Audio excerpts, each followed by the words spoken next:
Hello and welcome to a weekend news episode of the Leveraging AI podcast, the podcast that shares practical, ethical ways to improve efficiency, grow your business, and advance your career. This is Isar Meitis, your host, and like most weeks, we have a jam-packed episode for you to cover.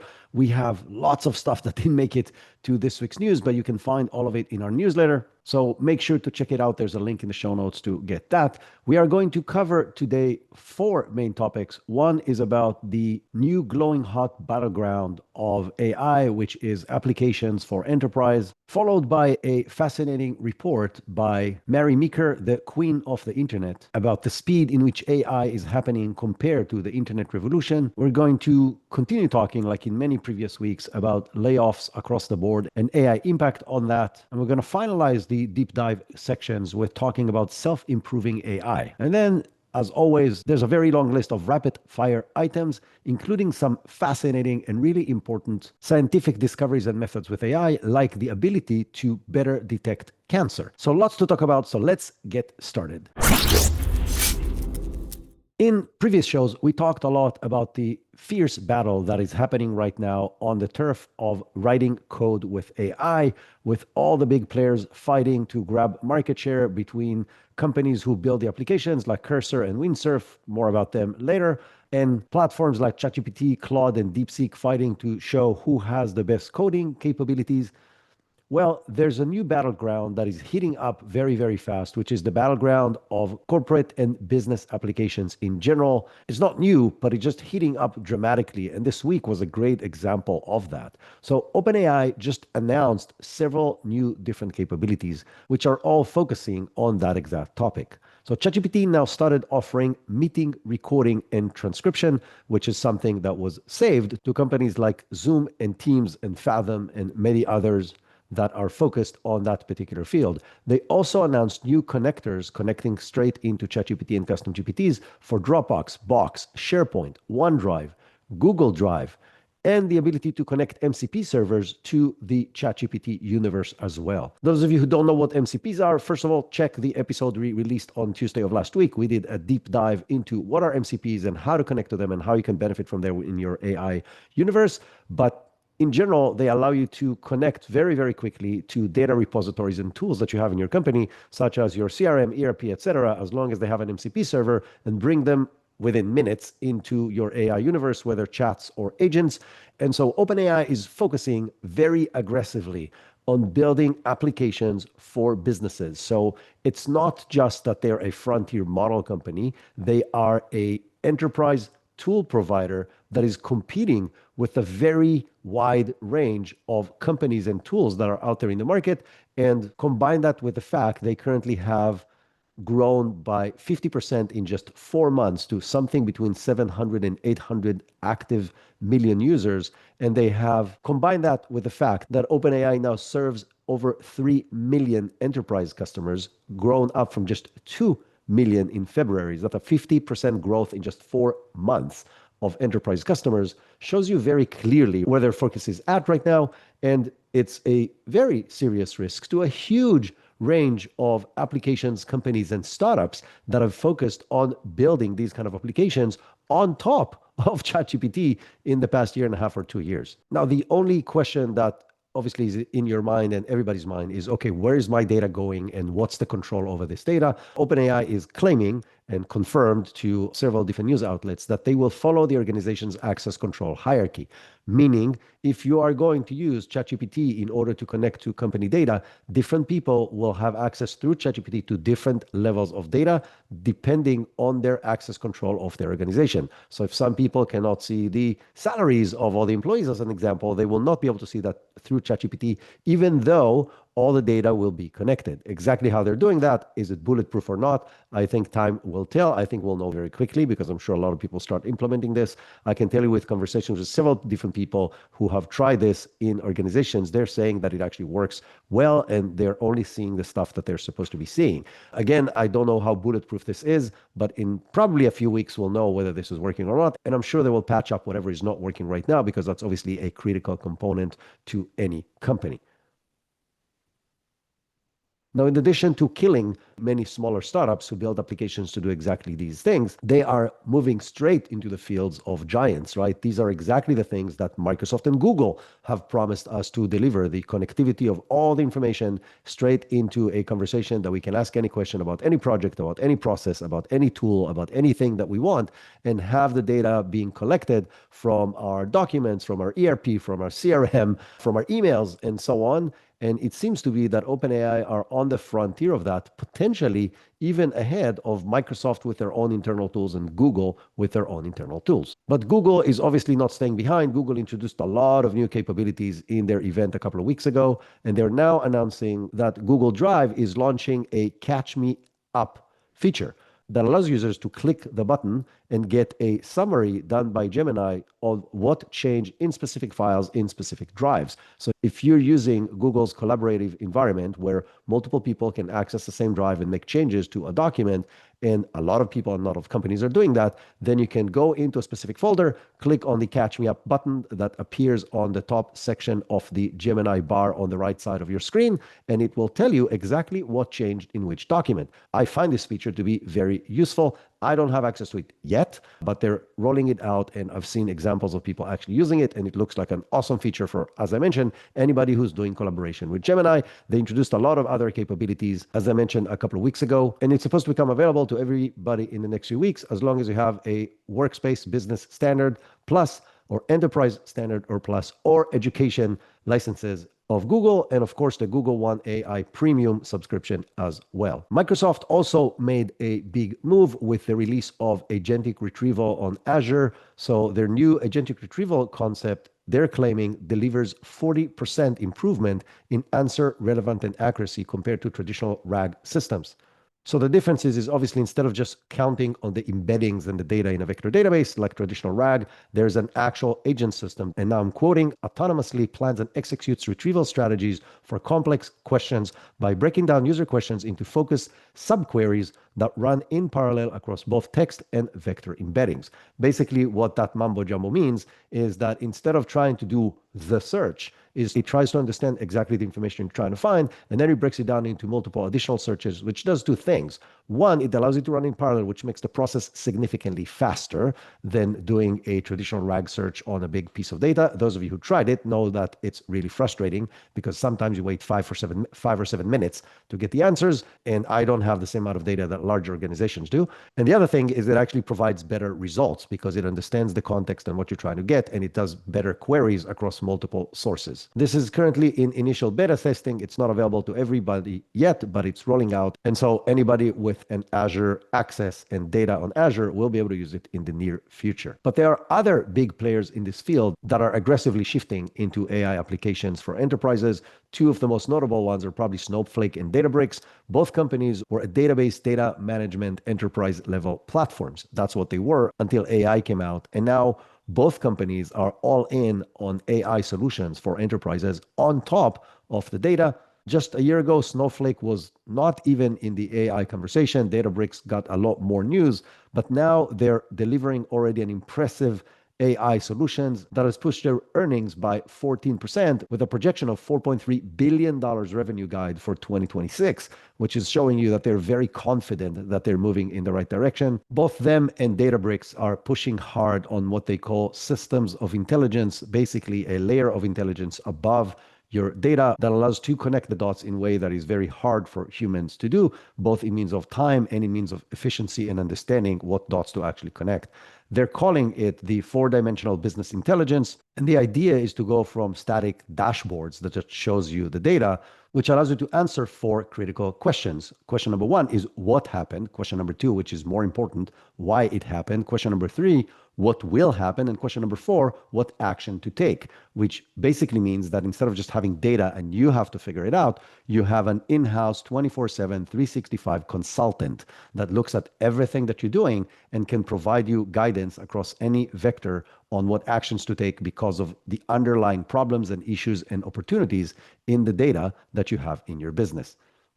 Now, Databricks went an extra step and acquired Tabular, and that gives them access to a much wider range of data sets and a very strong hold into the open source universe, which now means they can play both in closed source and in open source data management and AI layer on top of that. And we've discussed similar approaches from other giants like AWS with their SageMaker platforms that allows quickly and effectively creating vertically integrated platforms that looks into multiple data points within your data on AWS. Salesforce, very aggressive transitions to Agentforce, basically switching their business model from selling seats as a SaaS company to monetizing the actual feedback loop and actions that are happening in companies. Now, if I go back for a second to Snowflake and Databricks, their big summits, we're right in the middle between their two big summits. So one of them just had their summit this past week. The other one is having its summit next week, back to back, not by chance. And I'll review all the announcements from those at the next week's news.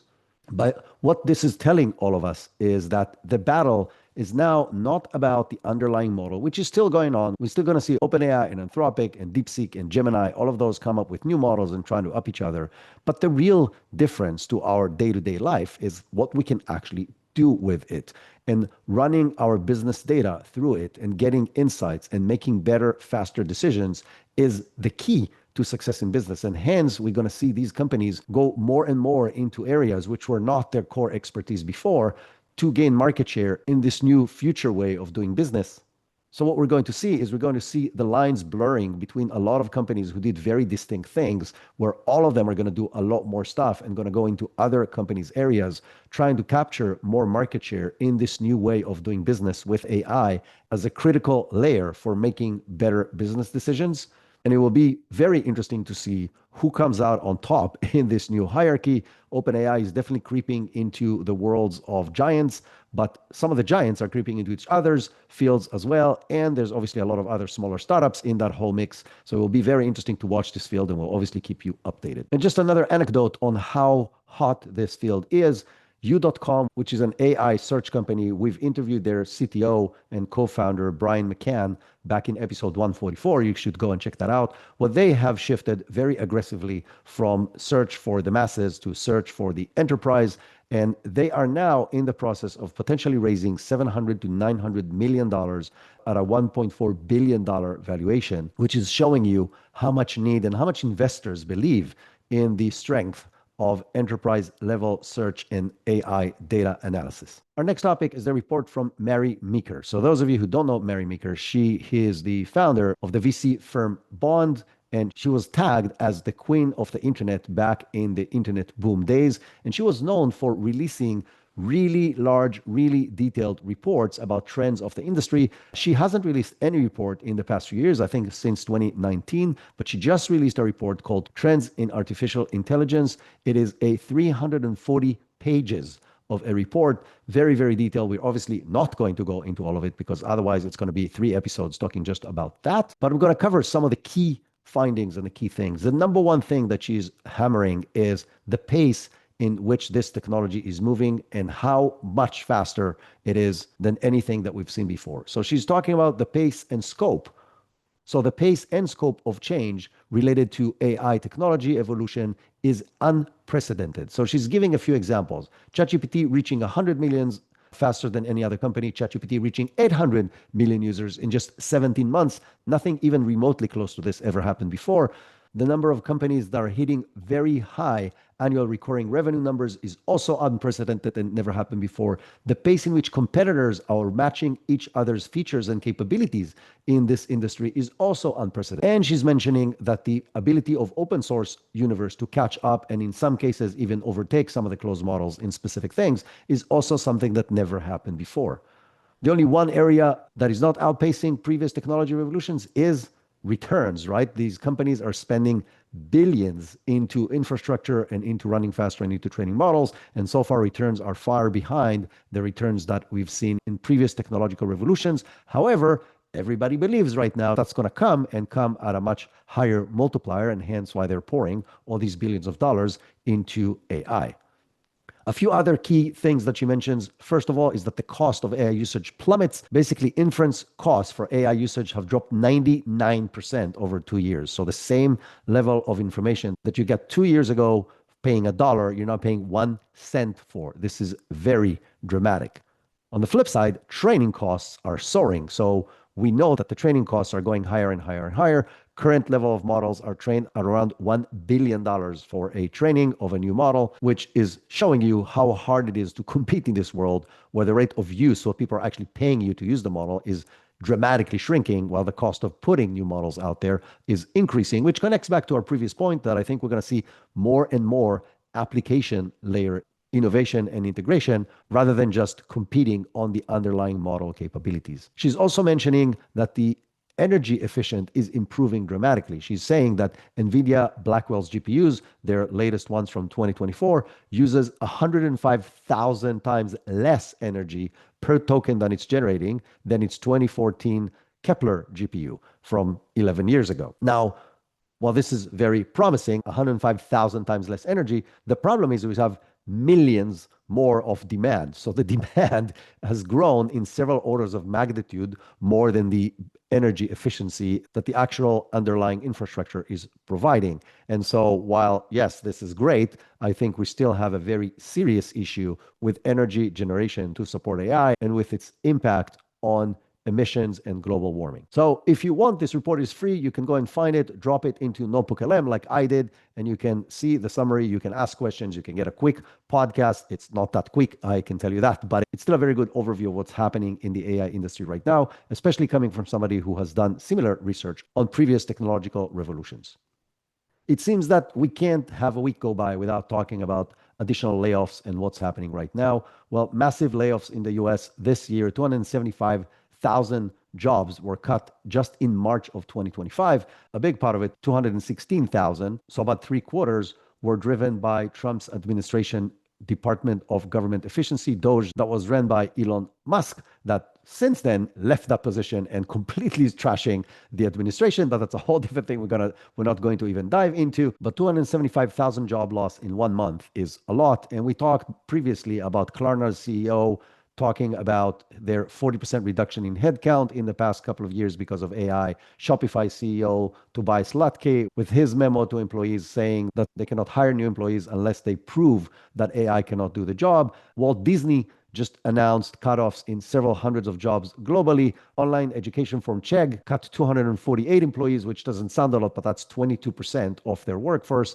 Amazon is eliminating jobs in their devices and service unit. Procter & Gamble just announced a job cut of 7,000 jobs, which is 15% of its non-manufacturing workforce. It's going to happen over the next 2 years. Citigroup is planning to reduce 3,500 positions, specifically in China. And we talked previously about Microsoft cutting 6,000 jobs, Meta cutting 3,600 jobs, Workday slashing 1,750 employees, Salesforce reducing 1,000 people from their headcount, Autodesk with 1,350, and so on and so forth. The list is long as the numbers are very, very big and they're staggering. Now, to be fair, this is not just AI, right? The layoffs are aligning with global economy uncertainty, with the tariffs war of Trump, with the war between Russia and the Ukraine, with uncertainties on what's going on in China and Taiwan and in China's economy. So there's a lot of other factors. It's not just AI, but AI is definitely in the back of that. And it's no longer a secret. And as I mentioned, many CEOs are saying it out loud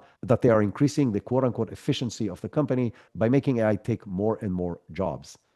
Now, to be fair, there's an article from this week that is showing that the tech sector layoffs are actually slowing down in 2025 compared to 2024.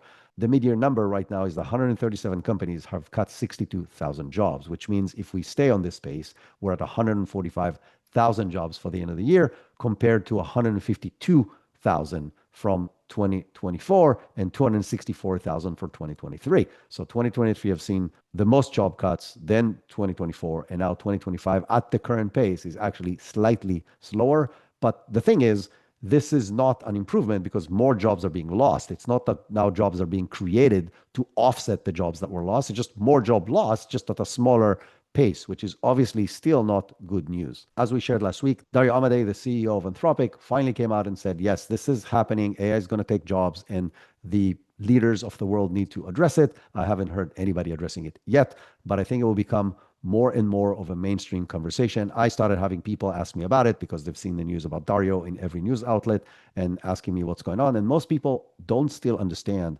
the the impact that AI is going to have, because they don't understand what it can do. And the fact that you're listening to this podcast and probably other podcasts tells me that you're into AI and you're trying to learn and understand, but that's not the common in the society. The amount of places I go to where people just heard of ChatGPT, maybe played with it to try to answer an email and that's it, is probably more than I see the opposite of people who are all in like me, who test stuff all the time and experiment with AI and integrate it across everything that they're doing. And so we're still very far behind on the understanding of what's the impact is going to be. And I think it's going to hit a lot of people with a very big surprise. Now, to add on top of that, and that's going to be our last deep dive component, we talked several times in the past about the point when the AI acceleration is going to go through the roof.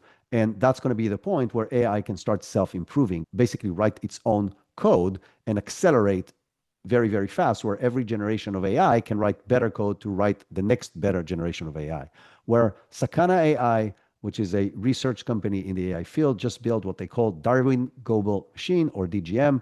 And they announced on May 30th that it now autonomously rewrites its own Python code, that it was able to boost its performance by 50% on several different benchmarks between the different versions that it's creating on its own. Now, as the name suggests, with Darwin in the name, the way this works is it works like the Darwinian evolution concept, where the machine builds several different variations of the code, and then it tests these variations of the code to see if any of them is better than the existing code. If it is better than the existing code, this becomes the next version of the AI, and all the other ones get trashed, and so on and so forth, and it just keeps on going. Now, because it can write code faster and deploy it faster and check for errors faster and find mistakes faster, it can do this process way faster than humans can across multiple aspects of the code. On one hand, it is really amazing. On the other hand, it's really scary, because the day where this will be the common thing for most AI platforms is coming. Now, it may not come tomorrow. They're probably doing it on a much smaller scale than, let's say, GPT 4.5 or Claude 4,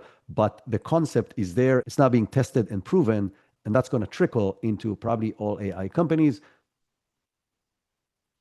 And that to me is a very scary thought, because even today, we're finding it hard to control AI and to keep it in a box and to verify what it's doing. We talked about last week about the deceptive behaviors, and more about that at the end of this episode. But combine that with the fact that it will be able to self-improve and write its next variation very quickly. And this, in my little head, means trouble, because we won't be able to control what it's doing, what it's improving, because the pace is going to be faster than we can actually monitor and update. And the fact that this is a race between companies, and the fact that there's many billions of dollars involved, it's going to drive this regardless of the potential implications.